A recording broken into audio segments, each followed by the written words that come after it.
అమ్మా మైసమ్మ తల్లి, ఈ పిల్లగాళ్ళకి ఏం కాకుండా మంచిగా పట్టుకొచ్చినావు. మిస్టర్ రిషి, ఆనంద్ ప్రియా ఇద్దరు కనబడలేదు. ఎక్కడికి వెళ్ళారో తెలియదు, ఎవరికి చెప్పెళ్ళలేదు. ఇంకా ఎన్ని రోజులు ఎదురు చూడగలం? ఏదో ఒక యాక్షన్ తీసుకోవాలి. హలో డామేజర్, మమ్మల్ని వదిలేసి ఎక్కడికి వెళ్ళారు? 2 రోజులు ఏం చేశారు? ఏంటయ్యా నువ్వు? ఏం చేయలేదు. ఏం చేయలేదా? ఏ ప్రియా, ఎక్కడికి వెళ్ళారు మీరు? పోలీసులకు రిపోర్ట్ ఇచ్చే రేంజ్కి వెళ్ళింది మ్యాటర్. మేమంతా ఎంత టెన్షన్ పడుతున్నాం తెలుసా?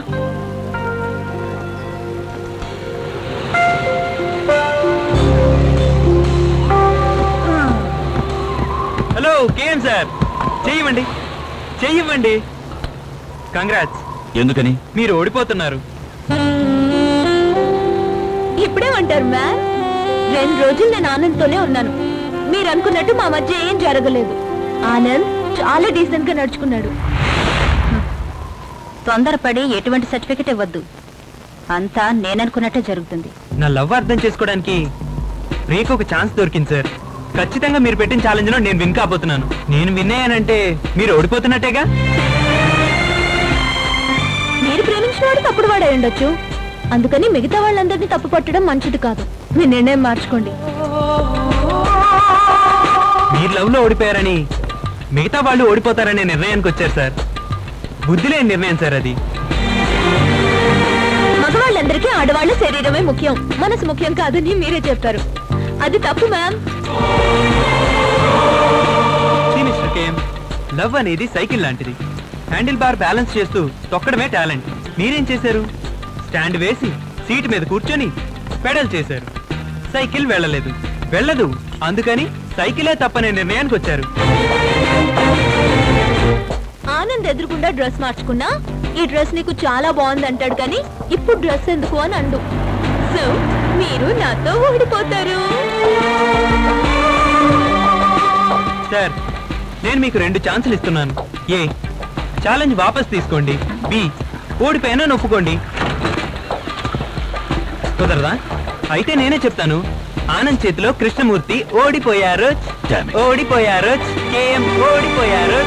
ప్లీజ్ నా కోసం ఒకే ఒకసారి ప్రియా నేను ఓడిపోయాను అని చెప్పండి. సరే మీరు చెప్పద్దు, నేనే చెప్తాను. మీరు నాతో ఓడిపోయారు.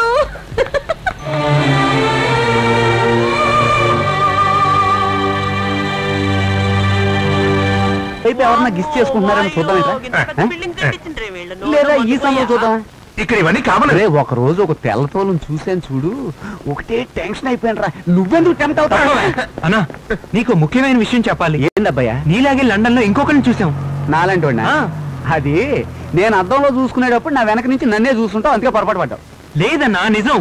అవును, కన్ను ముక్కు కలర్ అన్ని ఉన్నాయి. సరేలే, లండన్ లో చలికి నీ బుర్ర చెడిపోయి ఉంటది. వెంటనే బస్సు పట్టుకుని ఊరు వెళ్ళిపో. అది బెస్ట్. ఏమండి, ఈయన ఇక్కడ మాత్రమే ఉంటున్నారా? లండన్ మొత్తం తిరుగుతున్నారు, ఎక్కడో అక్కడ చూస్తుంటారు. ఏంటి ఉమ్మేశాడు? ఒకవేళ నిజమేమో. మీరు ఉమ్ముతారా? ఉంటాడరా? ఉన్నాడన్నా. మేము అతని ఇంటికి వెళ్ళాం, ఉన్నాం. నీకు అతనికి ఒకటే తేడా ఏంటంటే, నువ్వు ఇండియాలో పుట్టి పెరిగావు, అతను లండన్ లో పుట్టి పెరిగాడు. తెలుగు, అతను ఇంగ్లీష్. అవునా? ఆహా, ఒకసారి వ్యాపార నిమిత్తం మా నాన్న లండన్ బర్మా వెళ్ళాడని మా అమ్మ ఒల్లి నాతో చెప్పింది బుల్లోడా. ఒకవేళ వెళ్ళిన చోట ఖచ్చితంగా బోరేసి ఉంటాడేమో. అన్నా, అది మాత్రమే కాదనా, అతను పెద్ద కోటీశ్వరుడు. కోటీశ్వరుడా? వీడు కలుగుతావునా? వాడు కోటీశ్వరుడు అయితే మనకేంట్రా? మనం వెళ్ళి ఎందుకు చూడాలి? ఏంటన్నా అలా అంటావు? ఒకవేళ సొంతంగా అయ్యుండి ఆస్తుండి కోట్ల కొద్ది డబ్బు ఇచ్చి షిప్ ఎక్కిస్తే, ఎక్కించిన ఏంటి షిప్పే కొనిస్తే ఎంత సంతోషంగా ఉంటుంది. ఇలా చూడు, నేనెవరో తెలుసు కదా. ఊళ్ళో వెళ్తున్న రైల్ని ఒంటి చేత్తో ఆపినవాడిని. అది కూడా లెఫ్ట్ హ్యాండ్ తో. లెఫ్ట్ రైట్ పదన వెళ్దాం. వెళ్ళక తప్పదా? అన్నా, నీలాగే ఉన్నట్ట హలో బ్రదర్ ఏమో చూసొద్దాం. మేము వెళ్ళి చూసాం. అన్నా, అడ్రస్ లేకుండా నిజమే, ఇవ్వు. హలో, నన్ను అలా అడగడానికి కారణం నా లవ్ ను అర్థం చేసుకోవడానికే. అది మీకు అర్థం కాదు, ఎందుకంటే వయసు అయింది కదా.